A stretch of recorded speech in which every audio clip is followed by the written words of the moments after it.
And now we bring you back to ringside at the sold-out Forum in Los Angeles, where once again I'm with World Championship boxing expert Roy Jones. Roy, the last fighter to arouse the passion of boxing fans with a knockout streak like Golovkin's was more than 25 years ago when Mike Tyson began his career with 17 straight knockouts and was seen for a while, like Golovkin, as being virtually unbeatable. Then he got on a plane and went to Tokyo and lost what many regard as the biggest upset in the history of this sport, if not of all sports, against James Buster Douglas. Do you see any hint that Golovkin could be riding for the same kind of fall? No, Jim. No, no, and no. Reason being is because Golovkin is at a point in his career that he realizes he's somewhat of a foreigner to this country, so he doesn't have time or room for mistakes and error. He has to capitalize on every opportunity that he gets. Being that he's 34 years old also means that he doesn't have a long time left to dominate this sport in the weight division that he's in, or even in the weight division above. So right now, I think it's time for him. He knows that he has to maintain his focus, stay ready for any and everything that comes after him, because a lot will be coming, but I definitely think he's ready for it. You underlined perfectly the challenge he's facing, and Max Kellerman, that's really what it's all about. He's 34 years old. He wants to be the #1 fighter in boxing. Most quality opponents don't want to go anywhere near him. Can he pull it off? Yeah, I think he can. Doesn't mean he'll move 4 million plus pay-per-views like Mayweather and Pacquiao just did, but he can be the #1 guy. His popularity will continue to creep up incrementally, however, until another star fighter, who everyone's hoping will be Canelo Alvarez, gets in with him. Meanwhile, he keeps knocking out fighters one after another. He was in an Apple commercial not long ago. He, after Roy Jones and Andre Ward, is now the 3rd ever boxer to be a Jordan brand athlete. So people are catching on, but it won't reach that tipping point, I don't think, until he's in a mega fight. Let's take a look at the tail of the tape for these two middleweights, Gennady Golovkin against Dominic Wade. And you see the 8-year age advantage for young Wade. Meanwhile, they're equal in height, 5'10½. They're equal in arm length measured from the armpit to the end of the fist. Golovkin weighed a half-pound more on the scale yesterday, both of them under the 160-pound weight class limit. Tonight, Golovkin is rehydrated up to 171, and Dominic Wade will have, according to our unofficial HBO scale, a 4-pound working advantage coming into the ring.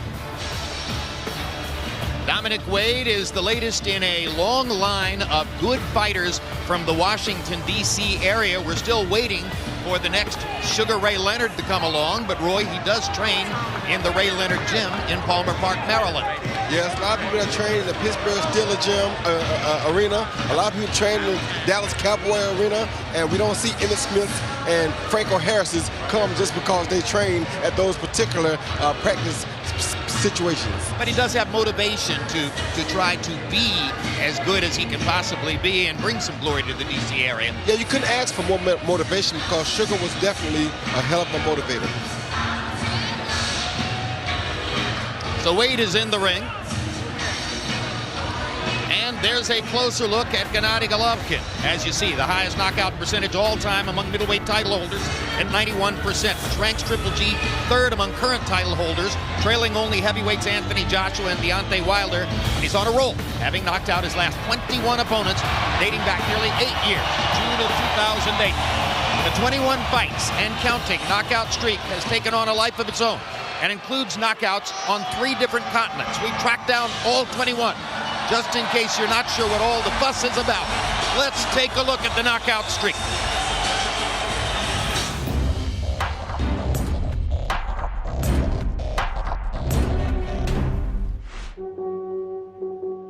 Я думаю, потому что каждый ждет хорошего экшена. То есть нету той стопроцентной цели делать только одни нокауты. Ну, раз так получается, я этому рад.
So the legend grows, and now the closest thing that Golovkin can experience to a hometown entrance.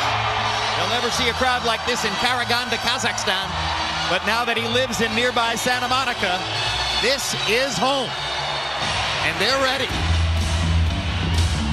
And Roy Jones, those knockouts come from every angle and from all kinds of punches, but opponents seem to agree. If there's any one thing you want to avoid, it is the left hook.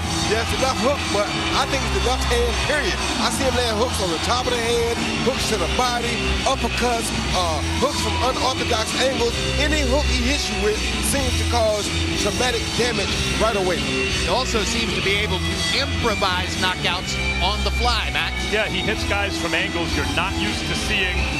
Seems to make them up as he goes. But I'll tell you what about the right hand, Jim. Daniel Geale and Martin Murray and others might tell you that that right hand is no cupcake either, head or body. Just in front of him, trainer Abel Sanchez. The story now well known. 6 years ago, Sanchez got a cell phone call from managers from Eastern Europe whom he didn't know, and they said, "Can we bring our fighter to meet you?" He had no idea who the fighter was. He had a meeting with Golovkin, spoke to him, said, okay, the guy's serious, that's interesting. That night, he went on the web and discovered, 350 amateur fights, 345 wins, Olympic silver medal. This is very interesting. And since that time, they've developed one of the most noteworthy marriages of trainer and fighter in the sport. And it's a good marriage, partially, Roy, because Abel Sanchez is an aggressive, knockout-loving trainer. Yeah, he's that kind of trainer. He's very suitable for a guy like Gennady because Gennady is a seek and destroy type fighter. And this is good for Abel because, to me, this is the best guys that he can produce or he can work with. And Chocolatito Gonzalez is talking about going to train with Golovkin before his next fight because he realizes that people who go up to Big Bear to be in that environment are forced to do their best. And maybe the best advertisement for what Abel's done with Triple G are the fights Triple G hasn't been able to land yet. A fighter like Triple G, you have to think of him almost like a great cornerback in football, a Deion Sanders. It's not so much the interceptions, it's the fact that no one wants to throw to that side of the field. No one wants to throw to Triple G's side of the field. Maybe they should focus on the idea that the way to get the kind of love that he's getting walking into this ring would be to beat him. As long as nobody wants to take the bait and beat him, this kind of love seems as though it will continue to grow. He built up the anticipation, and so far, at least 21 straight times, he's delivered the ending that people want to see. Canelo Alvarez owns the lineal middleweight champion. Gennady Golovkin is the consensus middleweight champion because fans know what they see. He's the best 160-pound fighter in the world.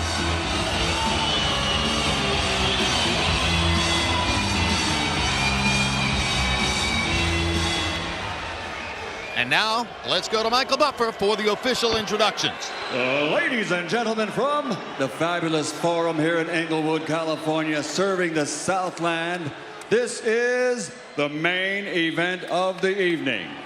12 rounds of boxing for the middleweight championship of the world. And it's all brought to you by K2 Promotions and Triple G Promotions in association with TGB Promotions. Sponsored by Expo 2017, BI Group, Tesla Bank, and Tecate Con Caracter. Sanctioned by the California State Athletic Commission, Chairman John Frierson, Executive Officer Andy Foster, WBA President Gilberto Jesus Mendoza, IBF President Darrell Peoples, IBO President Ed Levine, and representing the WBC for its interim title, President Mauricio Suleiman.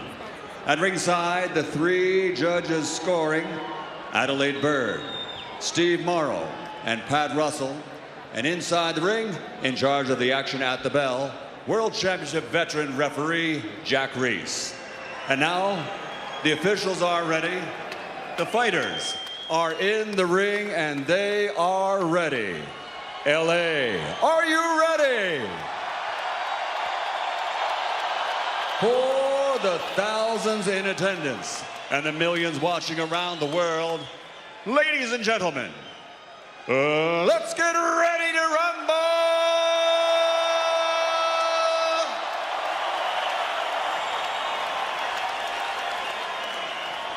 Introducing first, fighting out of the blue corner with his trainer Jay Stencil, wearing green with black and silver. Official weight, 159 1/2 pounds. A perfect professional record consisting of 18 fights, 18 victories, including 12 wins by knockout and 7 of his last 11 victories by KO. Fighting out of Washington, D.C., here is the undefeated challenger, Dominic Wade.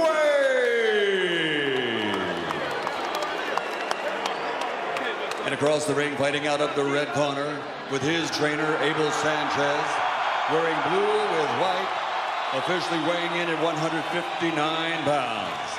As a professional, 34 fights, 34 victories, including 31 knockouts, 21 consecutive knockouts, 16 straight KOs and world title fights from Karaganda, Kazakhstan, the reigning, defending, universally recognized 160-pound, undisputed, undefeated middleweight champion of the world, Dame Gospoda, Gennady Gennadievich Golovkin, Triple G.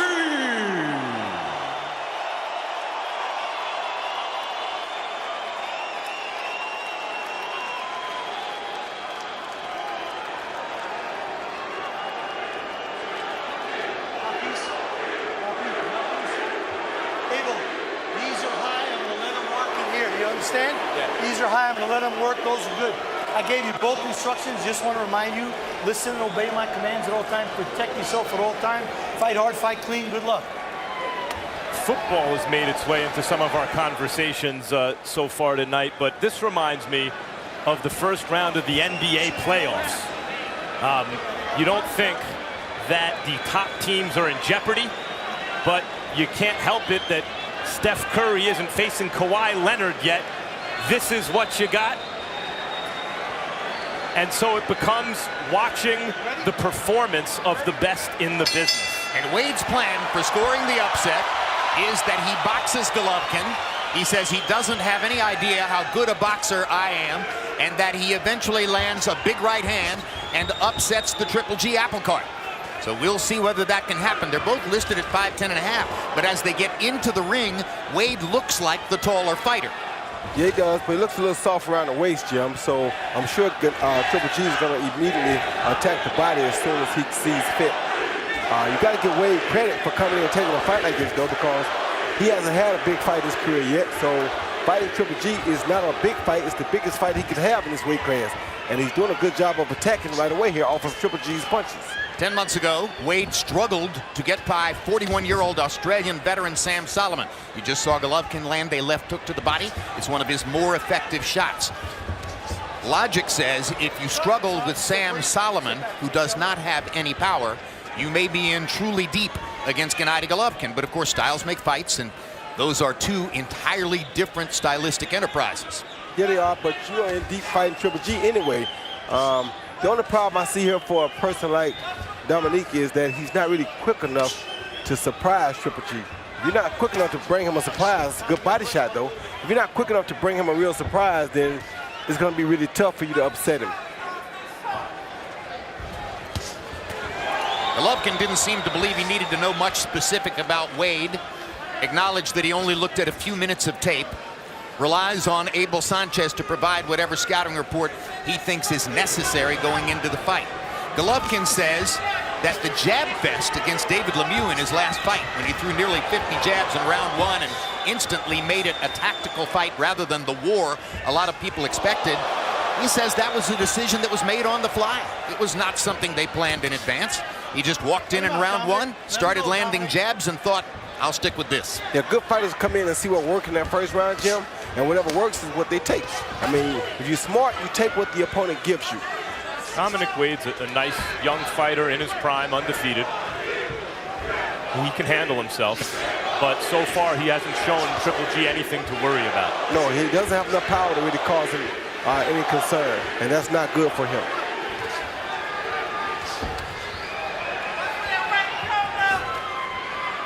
Two and a half minutes in. Golovkin dominating contact, landing, as you can see, 3 times as many punches as Wade by CompuBox count in the round. Hasn't landed anything really dramatically big. Now he does. That was big enough. Yes, it was. Big enough to end the fight, as a matter of fact. Are you okay? Not enough time in this round. Walk to me. Give me your gloves. So one knockdown on a right hand over the top, but Wade makes it out of round 1.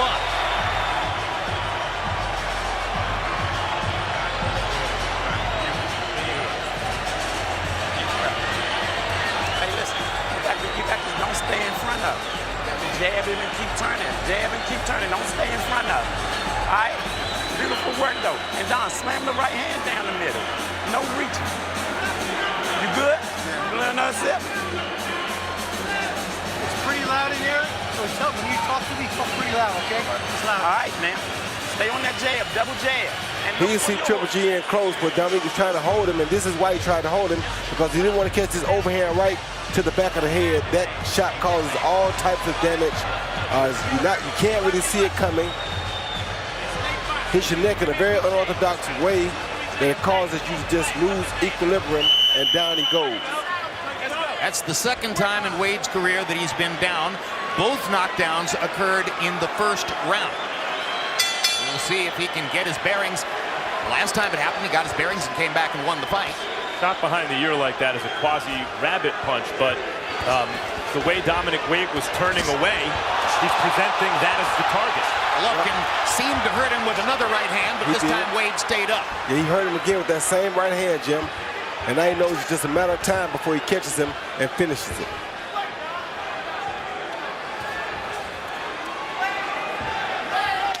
Oh. Crowd oohs and ahs at the right hand body shot.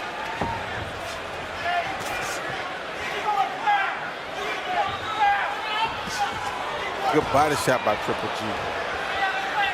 His body shots are sturdy. And a lot like Chocolatito, Jim, when they realize a guy can't hurt him, he has a relentless attack, and that in itself is a weapon that they use on the opponent to weaken him. Good body shot again. Stop. Nobody punch. Step out. Step out. Wade looked a little stiff-legged as he backed up after that body shot. Golovkin missing with the right hand. That might have finished it if he had landed it.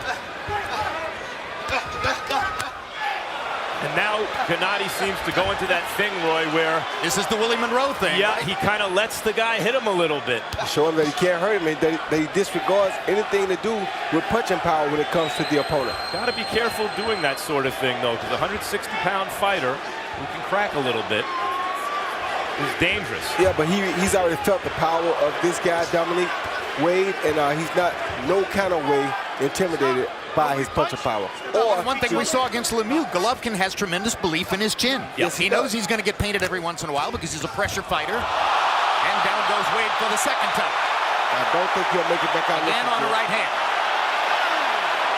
Doesn't look eager to get up. No. 8, 9. Do you want to continue? Look at me. Do you want to continue? Yes? No, this fight is Say it over. again. Say it again. Give me gloves. You better protect yourself. Relax. You better protect yourself. I know that he can. Good hook, Some of his best shots now, Roy. Yeah, that's a good hook that he throws. It was the Golovkin left hand, and now it's the right hand. Same punch. And let's see if Jack Reese is even going to consider allowing 6, Wade to continue 7. after the third 8, knockdown of the fight. 9, 10. And that's it. Less than 2 rounds, a series of right hands, and that was The first knockdown was a left hand. The right hand actually hit his shoulder, I believe. It was the left that did the damage, but we'll see on replay. The right hand finished it, but I think Wade was already a finished fighter when he got up.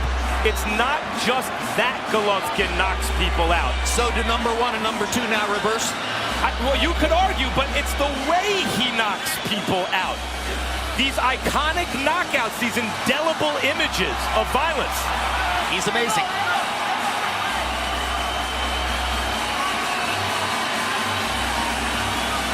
I mean, it's hard to figure out exactly how much credit you give Golovkin for something that was such an obvious mismatch. Yeah, it's hard to give him a whole lot of credit for that. But, Jim, it's like, I love seeing fights, but I want to see competitive fights as well.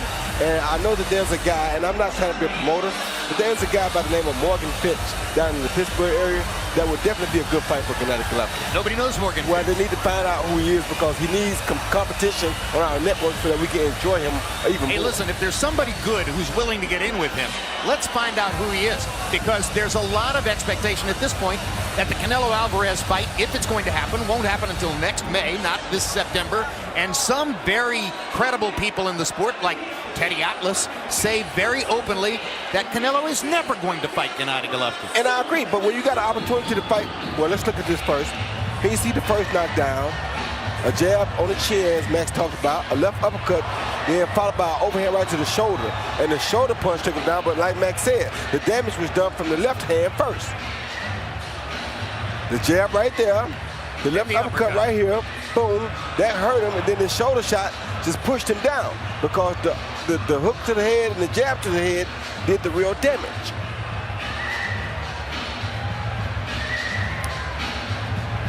That was the first knockdown of that round and the second knockdown in the fight. Yeah, the third knockdown, which was the second knockdown in this round, I think, came from the right hand, which had been the problem all night long.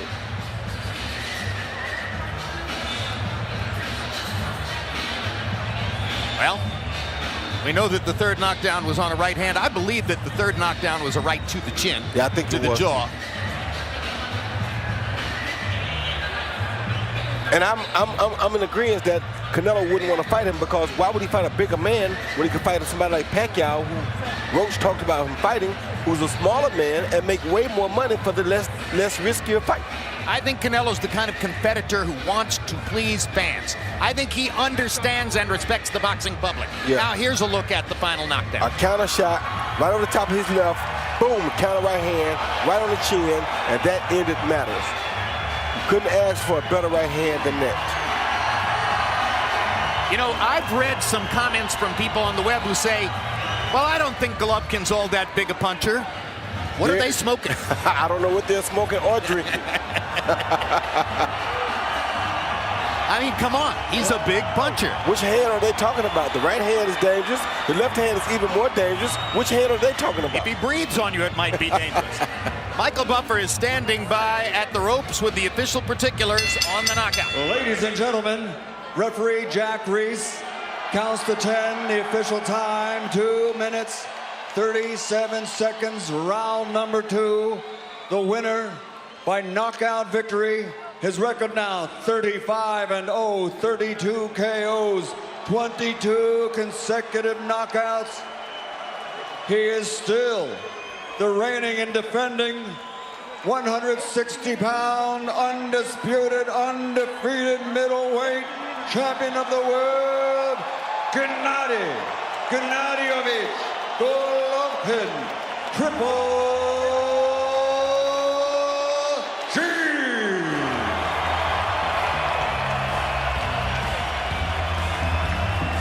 Final CompuBox numbers. Golovkin lands 32 punches more, throws 58 punches more, lands at a 41% connect percentage.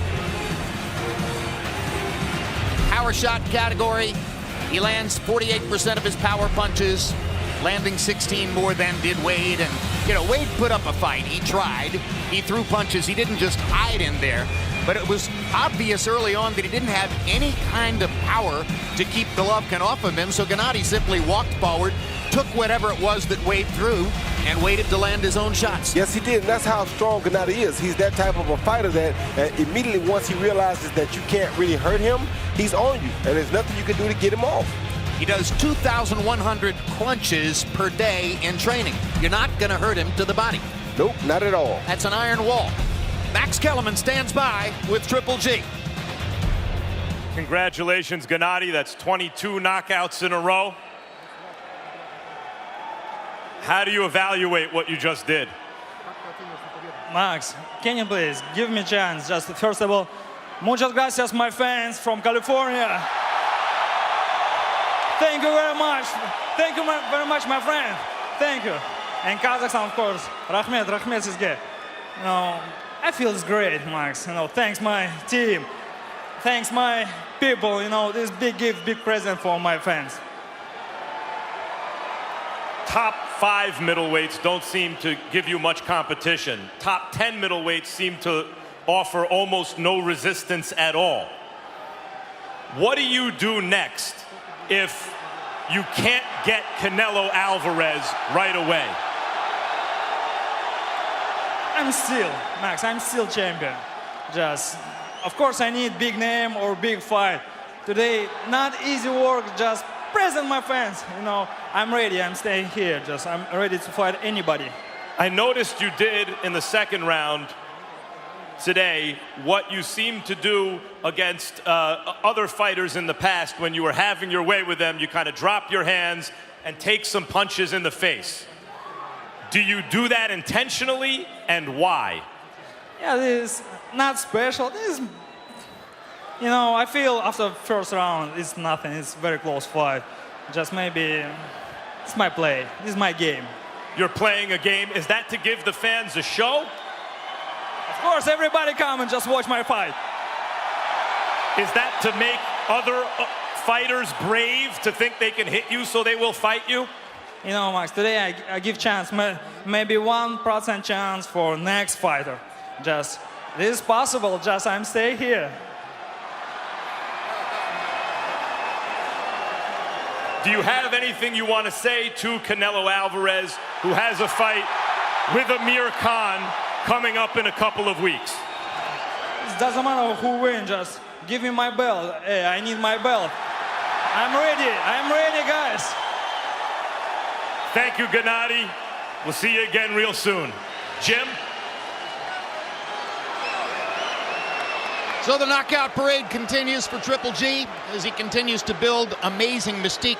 One of the fights that people are talking about, Roy Jones, given what appears to be the waiting game for Canelo, is the possibility of Gilberto Ramirez, who just won a title belt at 168 pounds, who is 4 inches taller than Gennady Golovkin, who's a southpaw.